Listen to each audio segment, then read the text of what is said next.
السلام علیکم، کیسے ہیں آپ سب؟ امید کرتی ہوں کہ آپ سب خیر و عافیت سے ہی ہوں گے۔ کسی مجبوری کے باعث کئی روز ویڈیو نہیں آ پائی ہیں، انشاءاللہ اب ریگولر ویڈیو ضرور آئیں گی۔ تو سبق نمبر 1 میں جو یہ 4 نمبر پر ہے، نیچے دیے ہوئے لفظوں کے واحد لکھیں۔ یہ سمجھتے ہیں جمع اور واحد، یعنی یہ جو الفاظ لکھے ہیں یہ سب جمع ہیں اور نیچے جو لکھے ہوئے ہیں یہ واحد الفاظ ہیں۔ جمع یعنی بہت سارے اور واحد یعنی ایک، اکیلا۔ ٹھیک ہے، جمع کے معنی ہے ایک سے زیادہ اور واحد کے معنی ہے ایک یا اکیلا۔ رشیوں، رشی، ویروں، ویر، ولیوں، ولی، خوشیوں، خوش، قومیں، قوم یعنی ایک قوم اور قومیں یعنی بہت ساری۔ ولیوں بہت سارے ولی اور ولی یعنی ایک ولی۔ ایک بار لکھتے ہیں، واحد اور جمع۔ ریشین، رشی، رشیوں جمع بنے گی اس کی رشیوں، ریشین یا واو نون غنہ، رشیوں۔ ولی، واو لام اور چھوٹی یا، ولی، واو لام یا اور نون غنہ۔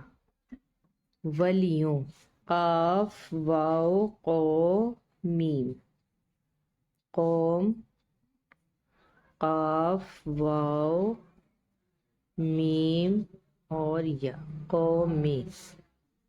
واو یا اور ری، یا کے نیچے کھڑا زیر ضرور لگانا ہے۔ ویر میں ویر کھینچ رہا ہے نا، یا کھینچ کر پڑھا جا رہا ہے ویر۔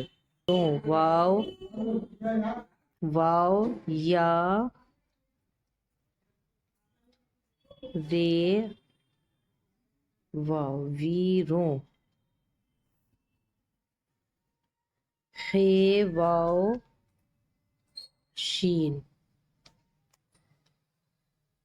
خے شین یا اور واو، خوشیوں۔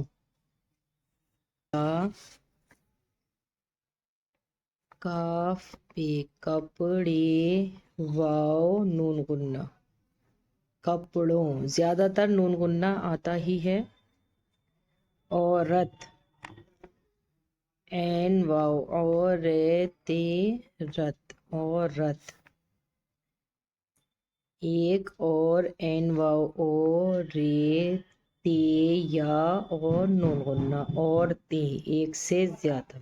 آج کا صرف یہی سبق ہے، ان کو اسی طرح لکھنا ہے اور پریکٹس کرنی ہے۔ تو آپ سبھی جانتے ہیں کہ رمضان شروع ہونے سے پہلے رمضان کی کتنی تیاریاں کرنی ہوتی ہیں، تو میں بھی انہی میں مصروف ہوں، اسی لیے آج صرف اتنا ہی سبق میں نے آپ کو دیا ہے اور آپ انہیں یاد کیجئے اور لکھیے۔ انشاءاللہ پھر نیکسٹ ویڈیو میں ملاقات ہوگی۔